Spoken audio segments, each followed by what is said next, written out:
আসসালামু আলাইকুম। প্রিয় দর্শক, অন্য মঞ্চের আলাপচারিতায় আপনাদের সকলকে আমন্ত্রণ জানাচ্ছি। আজ আমাদের সঙ্গে আলোচনার জন্য আছেন শুধু অস্ট্রেলিয়া প্রবাসী এবং খুবই পরিচিত মুখ। আমাদের পত্রপত্রিকা ওনার নাম আপনারা প্রায় দেখেন বিভিন্ন সময়। জনাব অজয় দাশগুপ্ত, বিশিষ্ট কলামিস্ট। ওনাকে আমরা কলামিস্ট হিসেবে চিনি, এর অন্য পরিচয় আছে, সেগুলো আমরা ধীরে ধীরে আলাপ করতে করতে জেনে যাব। অজয় দাশগুপ্ত, আপনাকে আমাদের অনুষ্ঠানে স্বাগত জানাচ্ছি। আপনাকে ধন্যবাদ। এবং অনেক দিন পরে, বিশেষ করে প্রায় 9 মাস পরে আজকে আমি যুক্ত হলাম আপনার সাথে, কারণ আপনি আমার প্রিয় মানুষ এবং আপনার সাথে কথা বলে আমি আনন্দ পাই। যে অযথা আমরা নিজেরাও খেয়াল করেছি যে আপনি একটু দীর্ঘদিন ধরে বিদেশ থাকেন, নিজেরও প্রচুর কাজ থাকে এবং আমাদের এখানে এর মধ্যে এই যে 9 মাস পরে আপনি যুক্ত হলেন, এর মধ্যে অনেক কিছু ঘটে গেছে দেশে। আপনি নিশ্চয়ই বাইরে থেকেও এগুলো ফিল করেছেন যে দেশে একটা বড় পরিবর্তন ঘটেছে। দেশে আপনার আত্মীয় স্বজন আছে, লোকজন আছে, বন্ধু বান্ধব আছে, সবার সঙ্গে নিশ্চয়ই কথা হচ্ছে। তো এই পরিবর্তনের সময়, এই পরিবর্তনকে কেন্দ্র করে বিভিন্ন মানুষের মধ্যে যে প্রত্যাশা আপনি দেখেছেন, আপনার নিজেরও একটা প্রত্যাশা ছিল এবং আপনি প্রবাসে আছেন, সেখানে আপনার যারা বন্ধু বান্ধব আছে তাদের মধ্যেও প্রত্যাশা ছিল। আমি নিজেও খেয়াল করেছি, যারা দেশের বাইরে থাকেন তারা দেশকে যেন আমরা যারা দেশে থাকি তাদের চেয়েও বেশি অনুভব করেন। তো এই বাইরে যারা আসেন আপনার বন্ধু বান্ধব পরিচিত, তাদের মধ্যে যে প্রত্যাশা, এই প্রত্যাশার যে পরিবর্তনটা এবং এই প্রত্যাশার মানে যা চেয়েছেন তার কতটুকু পেয়েছেন, এই মূল্যায়নটা নিশ্চয়ই আপনার কাছ থেকে শুনেন। আপনার উপলব্ধিটা কি আসলে? দেখুন, আসলে একটা ব্যাপক পরিবর্তন হয়েছে, বিশাল। এবং একটা অচলায়তন, এই কথাটা আমি শেষ যখন আপনার সাথে কথা বলি তখনও বলেছি, বিভিন্ন টক শো বা লেখালেখিতে বলেছি যে যে কোনো অচলায়তন কিন্তু ইংরেজিতে একটা কথা আছে না, the higher you climb the higher you fall. যত উপরে উঠবেন তত জোরে পতন হবে। এটা কিন্তু ইতিহাসের একটা শিক্ষা। এবং এই অচলায়তন কিভাবে ভাঙবে, এটা নিয়ে আমাদের মধ্যে প্রচুর প্রশ্ন ছিল, প্রচুর আলোচনা ছিল, প্রচুর বিতর্ক ছিল। কারণ এমন একটা সময়ে আমরা দেখেছি যে মনে হচ্ছে পরিবর্তন আর হবেই না, এটা অপরিবর্তনীয় একটা বিহিত বা ব্যবস্থা এইরকম।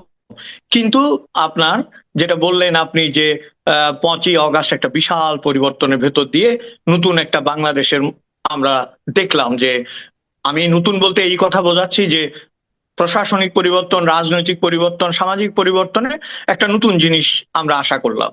কিন্তু আপনি যেটা বললেন যে বাঙালিদের একটা বড় দুর্ভাগ্য হচ্ছে, যেটা অন্নদাশঙ্কর রায় বলেছিলেন, যে ম্যাক্সিমাম বাঙালি জন্মায় কেউটে সাপ হয়ে আর মারা যায় ডোরা সাপ হয়ে। এই এই কথাটা না মারাত্মক কথা, কিন্তু আপনার মানে সে আসে একেবারে কালকেউটের মতো ফনা তুলে, কিন্তু দেখবেন ধীরে ধীরে নির্বীর্য নিস্তেজ হতে হতে সে একটা ঢোঁড়া সাপে পরিণত হয়। তখন তাকে নিয়ে সাপুরেরা খেলা দেখায়, তখন সে আর ফোঁস করলেও কেউ ভয় পায় না। হ্যাঁ, তা আমার মনে হয় কি, যে এই রকম একটা জিনিস বোধহয় আবারও আমরা দেখছি এবং দেখেই চলেছি। যে শুরুটা হয়েছিল একটা পজিটিভ দিক দিয়ে, যে এখন আপনার এই অনুষ্ঠানের নাম কি কথা? এটার নাম অন্য মঞ্চ। আচ্ছা, কিন্তু একটা কথা নামে আপনি অনুষ্ঠান করতেন, তাই না? যে আমার কথা আছে, আমার দুটো মানে আপনার অনুষ্ঠান হয়, একটা হলো কথা, একটা অন্য মঞ্চ। কথায় কেবল আচ্ছা, আমি যাই হোক, একাই বলি, আর অন্য মঞ্চে আমি কারো না কারো ইন্টারভিউ করি, মানে অন্যদের বক্তব্য আমি প্রচার করি। শোনেন। আচ্ছা, আমি কথা বললাম এই কারণে, দেখেন আমরা কথা বলছি, এটাও কথা। যারা জি। চলে গেছে তারা কথা বলতে দিত না, এটাও কথা। যারা থাকতে পারেনি তারা এত কথা বলেছে, সেটাও কথা। এখন যারা এসছে বলছে কথা বলতে দিব, সেটাও কথা। এখন আবার টুটি চিপে ধরেছে, আবার কথা বলতে দিচ্ছে না। কথা নিয়ে বাঙালির মতো সমস্যা বোধহয় পৃথিবীর আর কোনো জাতিতে নেই।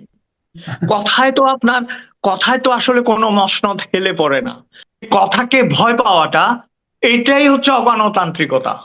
আপনি দেখেন এই কিছুদিন আগে আমাদের প্রতিবেশী দুইটা দেশ, এককালের প্রতিবেশী এবং এখনকার প্রতিবেশী, তাদের মধ্যে যুদ্ধ হয়ে গেল। জি। এখন এই যুদ্ধে আমাদের কোনো লাভ ক্ষতি আসলে কিছুই নেই। কিন্তু খেয়াল করবেন, ওই দুইটা দেশের একটা দেশে কিন্তু সমালোচনা করে কথা বলছে নিজেদের। হুম। হ্যাঁ, আবার আরেকটা দেশ কথা বলতে দিচ্ছে না। এখন কথা বলতে দেয়া না দেওয়ার এই যে দেয়াল, এই দেয়ালটা বাংলাদেশ 1971 সালে আমরা মনে করেছিলাম, ওই যে আবু সালের একটা ছড়া আছে না, যে রক্ত দিয়ে পেলাম শালার এমন স্বাধীনতা, ধরা যাবে না, ছোঁয়া যাবে না, বলা যাবে না কথা। হ্যাঁ, তো সেই বাস্তবতা, এই বাস্তবতার রেওয়াজ আমরা টেনেই চলেছি, এটা আমার কাছে খুব দুর্ভাগ্যজনক মনে হয়। তো অযোধ্যা আরেকটা জিনিস আপনি খেয়াল করেছেন, এখন যা চলছে আর কি, আপনি নিশ্চয়ই প্রতিদিনই পত্রপত্রিকা পড়েন, সবচেয়ে যে জিনিসটা ভয়ঙ্কর আমাকে যেটা মনে হচ্ছে সেটা হলো যে মব ভায়োলেন্স, এবং চট করে একজনকে ট্যাগিং করে দেওয়া, ট্যাগ করে দেওয়া যে তুমি অমুক, তুমি তমুক, তুমি অমুকের দোসর, এটা বলে তার উপরে একটা অ্যাটাক করা, এবং তাকে কোনো মানে সে যে তাকে যে ট্যাগটা দেওয়া হচ্ছে সে যে সেই লোকটা না, তা কিন্তু বলারও কোনো সুযোগ দেওয়া হচ্ছে না। তো এই যে প্রবণতাটা, এইটাকে আপনি কতটা মানে একটা সোসাইটির জন্য হুমকি হিসেবে মনে করেন? এটা তো একটা আত্মবিধ্বংসী প্রবণতা আপনার। এটা তো বাংলাদেশে আসলে 75 সালে তো আমরা, আমাদের বয়স 16-17 বছর ছিল, আমরা তো দেখেছি কাছের থেকে, তাই না? এত বড় একটা নৃশংস হত্যাকাণ্ড, তারপরে আরো হত্যাকাণ্ড, কিন্তু এরকম মব তো আমরা দেখিনি। এই যে নতুন মব কালচার যেটা হয়েছে, এটার মধ্যে কিন্তু দুটো সাংঘাতিক ইঙ্গিত আছে আপনার, আমার অবজারভেশনে যেটা মনে হয়। একটা ইঙ্গিত হচ্ছে, আপনি তো কুইনান তো জ্বর সারালো, কিন্তু আপনি কুইনান সারাবে কে? এদের সারাবে কে? কারণ এদের বাড়ি ফেরাবে কে? আপনি খেয়াল করবেন এদের অনেকের বয়স কিন্তু কম, যথেষ্ট পরিমাণে কম, এবং ম্যাচিউরিটি তো টক্স না অনেক সময়। আপনি দেখবেন যে আপনি এই বয়সে এসে যে কাজটা করতে পারবো না বিবেকের তাড়নায়, ওই বয়সে অনায়াসে তা করা যায়। এবং এই কারণেই তো একটা রাষ্ট্রের জন্ম হয়, সমাজ শৃঙ্খলার জন্ম হয়, বাহিনীগুলো থাকে যে বিষয়টাকে একটা নির্দিষ্ট পরিমিতি বোধের মধ্যে রাখবে, একটা গণ্ডির বাইরে যেতে দেবে না। এই যে আপনি বললেন কোনো কারণ ছাড়া একজন মানুষকে, আপনার 403 নম্বর আসামিকে গ্রেপ্তার করা হচ্ছে, 1 থেকে 100 আসামির কোনো খবর নাই, তাই না? তারপর ধরেন 200 নম্বর আসামিকে তুলে নিয়ে যাওয়া হলো, 199 পর্যন্ত কোনো আসামির খবর নাই। যখন জিজ্ঞেস করা হলো যে কেস করছে, সে বলছে আমি তো এর চিনিই না। এরকম ঘটনা আকছার ঘটছে কিন্তু। প্রচুর হচ্ছে, প্রচুর হচ্ছে। হ্যাঁ, এবং এটার কি হচ্ছে জানেন, আমার যেটা মনে হয় এটা দুটো জিনিসকে প্রশ্নবদ্ধ করছে। একটা হচ্ছে আইনের শাসন, আর একটা হচ্ছে সমাজ শৃঙ্খলা। তো আইনের শাসন ধরেন আমাদের দেশে সবসময়ই ঘাটতি ছিল, হয়তো সেটা সেভাবেই কন্টিনিউ করছে, কিন্তু সমাজ শৃঙ্খলার এই বিপর্যয় কিন্তু আমরা আগে দেখিনি। প্রত্যেকটা মানুষ, আপনি যদি, আমি কিন্তু কারো বিরুদ্ধে বলছি না, যাদের মধ্যে সদিচ্ছা আছে, যারা ভালোভাবে দেশ চালাতে চাচ্ছেন, তাদের কাছেই তো এটা একটা বিরাট প্রশ্ন হওয়া উচিত যে আমার নিয়ন্ত্রণটা কোথায়। তাদেরই যদি নিয়ন্ত্রণ না থাকে, তাহলে মানুষ নিরাপদ বোধ করবে কি করে ধরেন? হ্যাঁ, সামান্য তুচ্ছ তুচ্ছ ব্যাপারে, কারো পোশাকের ব্যাপারে, কারো আচরণের ব্যাপারে, কারো কথার ব্যাপারে ট্যাগ লাগিয়ে দেওয়া হচ্ছে। আপনি যেটা বললেন, এই ট্যাগ লাগানো তো যেমন ধরেন এখন যারা কথা বলছে, এখন যারা মহা উৎসাহে বা মহা প্রতাপশালী ভূমিকায় আছে, তারাও তো কোনো না কোনো সময় ওই দলের হয়ে কথা বলেছিল। পরিস্থিতি তো এরকম ছিল, এড়িয়ে যাওয়ার কোনো সুযোগ ছিল না। ইচ্ছায় বা অনিচ্ছায় তাকেও বোতলবন্দি হতে হয়েছিল। এখন বাকি বোতলবন্দিরা সবাই আপনার দস্যু, ডাকাত, চোর, তস্কর, আর আপনি সাপসুপ হয়ে গেলেন। এইটা তো আসলে সময়ের কাছে জমা থাকলো না। এটা সময় তো এটার কথা বলবে। দেখেন, এই একটা জিনিস মাসুদ ভাই আমি বারবার বলতে চাই, যে ইতিহাসের শিক্ষা হচ্ছে, ইতিহাস থেকে কেউ শিক্ষা নেয় না, কেউ ইতিহাস থেকে শিক্ষা নিচ্ছে না। কিন্তু আপনার চোখের সামনে এরকম একটা অচলায়তনের পতন ঘটলো, এবং বাংলাদেশে যা কোনোদিন ঘটে নাই, ইরানের শাহ, তারপরে আপনার কি বলে এটা, আফগানিস্তানের দাউদ শাহ, তারপরে আরো নানা দেশের রাজন্যবর্গকে পালাতে হয়েছিল, সেই রকম একটা ন্যাক্কারজনক ঘটনার পরও কিন্তু আমরা এখান থেকে কোনো শিক্ষা গ্রহণ করছি না। এটা অত্যন্ত পীড়াদায়ক কিন্তু। এবং সমাজ যদি, এখন একটা জিনিস দেখেন, প্রতিদিন ঘুম থেকে উঠতে হচ্ছে বাংলাদেশের মানুষকে, তার কাজ করতে হচ্ছে, ভাত খেতে হচ্ছে, পোশাক পরতে হচ্ছে, এগুলো তো নিত্য নৈমিত্তিক ব্যাপার। কিন্তু তার যে ইনার পিস, যেটা শান্তি, সমাজের যে শান্তি, নিরাপত্তা বোধ, সেটা কিন্তু আমার মনে হয় বহুলাংশে হারিয়ে গেছে, বহুলাংশে। আমার আমার কথাটা হলো কি, যে এই যে অবস্থাটা, এই যে একটা দুঃসহ একটা পরিস্থিতি, যা আমরা চাইনি, যা আমরা পেতে চেয়েছি তার উল্টোটা পাচ্ছি, প্রতিনিয়ত বিপর্যস্ত একটা মানুষের মন মানসিকতা, এখান থেকে আসলে আপনার বিবেচনায় বের হওয়ার উপায় কি? মানে আমাদের আসলে মানে আমরা কি চাই, কি করলে পর আমরা মনে করেন একটা আবার সেই মানে প্রত্যাশিত ধারায় ফিরতে পারবো?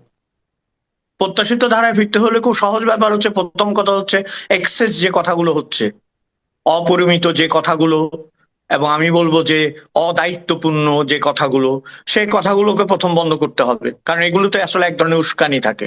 আমি উভয় পক্ষের বলছি, যারা হেরে গেছে বা চলে গেছে তারা তো উস্কানির ভাষায় কথা বলবেই, এবং তাদেরকেও আপনার ওই জায়গাটাতে একটা সেন্সিটিভ, একটা সেন্সেবল একটা জায়গা তাদের নেওয়া উচিত। অ্যাট দ্য সেম টাইম যারা এটা নিয়ন্ত্রণ করবে তারাই যদি আপনার কথাবার্তার মধ্যে সীমাবদ্ধতা না থাকে এবং পরিমিতি বোধ না থাকে, তাহলে তো বিষয়টা ক্রমাগত উস্কানি মতো মনে হবে। আর একটা জিনিস যেটা হচ্ছে আপনার, একটা মাত্র প্রক্রিয়া হতে পারে যেটা আমরা সবাই আশা করেছিলাম, একটা নির্বাচন এবং গণতান্ত্রিক প্রক্রিয়া।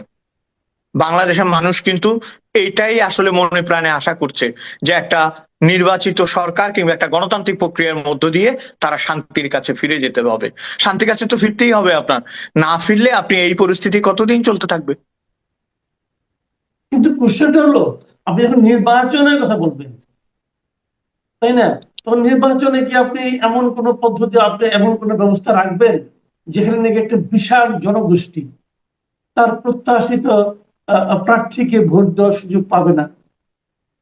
সেটা কি করে আপনার সুষ্ঠু নির্বাচন হবে? আমি সুষ্ঠু সে কথা নির্বাচন, বলছি। হ্যাঁ, যেমন ধরেন আমরা অতীতেও কিন্তু এই খেলাগুলো দেখেছি, নিষিদ্ধকরণের খেলা, লাভ হুম, হয়নি কিন্তু। আপনি যে বেগে নিষিদ্ধ করেছেন তার দ্বিগুণ বেগে ফিরে এসেছে। এটারও তো একটা শিক্ষা নেওয়া উচিত, যে আপনি নিষিদ্ধ করছেন কেন, আপনি তাকে নিস্তেজ করেন, তাকে তার যে ফোঁস করার ক্ষমতা সেটাকে নিয়ন্ত্রণ করেন, এবং তার যে অপকর্মগুলো যেগুলো থেকে থাকে যদি সেগুলোকে প্রচার করেন, এবং সেগুলো মানুষের কাছে যাক, মানুষ সিদ্ধান্ত নিক যে আমরা সেই অচলায়তনে আর ফিরবো না, আমরা সেই এক নায়কের দেশে আর ফিরবো না, আমরা এটা নেব না, এটা নেব না, এটা। কিন্তু কি হচ্ছে উল্টো, উল্টো মনে হচ্ছে এইরকম যে আমার, অনেকে বলছেন যে আগেই তো ভালো ছিলাম, বিশেষ করে সাধারণ মানুষেরা, তাই না? সাধারণ মানুষের এই মুখের ভাষা, অন্তরের ভাষাটা মুখে চলে আসছে, এই চলে আসাটা কিন্তু একটা সিগন্যাল, একটা সংকেত, তাই না? এই সংকেতটা যদি আহ, বোঝার সাধ্য না থাকে বা অক্ষমতা থাকে, তাহলে তো ধরেন আসলে পরিস্থিতির উন্নতি হবে না। এবং আপনি যেটা বলছেন, গণতন্ত্রে ফিরতে হলে নিষিদ্ধকরণ তো একটা প্রক্রিয়া মাত্র। হ্যাঁ, এমনকি তালাক দিলেও কিন্তু বউ থেকে যায় স্বামীর অন্তরে, হ্যাঁ, আবার স্বামী থেকে যায় বউয়ের অন্তরে, তালাক দিলেও থেকে যায় কিন্তু। ওইভাবে না, ওইভাবে না, বিষয়টাকে মীমাংসিত সত্যের মাধ্যমে একটা গণতন্ত্রের কাছে পৌঁছতে হবে আমার মনে হয়। জি, অনেক ধন্যবাদ, অনেক ধন্যবাদ জনাব আলী গুপ্ত। আপনার সঙ্গে কথা বলে অল্প সময় কথা বললাম আমরা, কিন্তু আমি মনে করি আমাদের দর্শক যারা আছেন তারা এখান থেকে অনেক কিছুই জানতে পারবেন, অনেক কিছু ইঙ্গিত পাবেন। এবং আমরা অনেক সময় এরকম মানে ইঙ্গিত কোনো কথা শুনতে পছন্দ করি, কারণ অনেক সময় খোলামেলা বলা যায় না সহজ করে। জি, আহ আপনাকে অনেক ধন্যবাদ, অনেক কৃতজ্ঞতা। আপনার আপনাকে ব্যস্ত সময় ধন্যবাদ। আমি শেষ করার আগে একটা কথা যুক্ত করতে চাই, প্লিজ যে বলেন। লাস্কির একটা কথা ছিল যে all power corrupts, absolute power corrupts absolutely. একচ্ছত্র ক্ষমতা, একচ্ছত্র আধিপত্য থেকে মুক্ত না হলে বাংলাদেশে গণতন্ত্র, এবং আরেকটা বিষয় বোধহয় বলা উচিত যে মুক্তিযুদ্ধের উপরে কিন্তু কোনো সত্য নাই, এই সত্যটার ছায়াতলে থেকে গণতন্ত্র প্রতিষ্ঠা আমাদের কাম্য। জি, অনেক ধন্যবাদ, অনেক কৃতজ্ঞতা। আগামীতে ইনশাআল্লাহ আপনার সঙ্গে আবারও আমরা বসার চেষ্টা করব। ভালো থাকবেন। প্রিয় দর্শক, আপনারা শুনলেন জনাব ফজল আলী গুপ্তের বক্তব্য। আপনাদের কোনো মতামত থাকলে আমাদের কমেন্টে লিখে জানাবেন। আমরা সেগুলো নিয়ে আগামীতে যখন ওনার সঙ্গে বসবো, আমরা চেষ্টা করব ওনার সঙ্গে আপনাদের প্রশ্নগুলি নিয়ে আলোচনা করার জন্য। এখন এই পর্যন্তই। আল্লাহ হাফেজ।